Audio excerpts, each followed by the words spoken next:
ওয়েনারে গিয়ে ফের একবার কেন্দ্রের বিজেপি সরকারকে কড়া সমালোচনা করলেন কংগ্রেস সাংসদ প্রিয়াঙ্কা গান্ধী। তার বক্তব্য, সংসদে কোনো আলোচনার ক্ষেত্র প্রস্তুত করছে না কেন্দ্রের সরকার। মূলত কেন্দ্রের শাসক দল ভারতীয় জনতা পার্টির বিরুদ্ধে তার অভিযোগ যে একের পর এক বিল যেমন পাশ করানো হচ্ছে, ঠিক একই রকমভাবে সংসদে আলোচনাও বন্ধ করে দিতে চাইছে কেন্দ্রের শাসক দল। ঠিক কি বলেছেন প্রিয়াঙ্কা গান্ধী শোনাবো। It was you who suffered. It was you who lost loved ones, who lost your livelihoods, who lost families, homes, your school. And we have all watched you since then.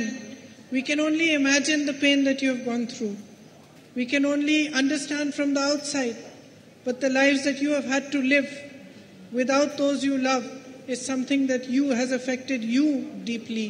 And it is something that only you can understand. People across the country extended their support and help to you. But most importantly, what we here in Wayanad saw was your spirit, your strength, your bravery and courage, despite everything that you went through.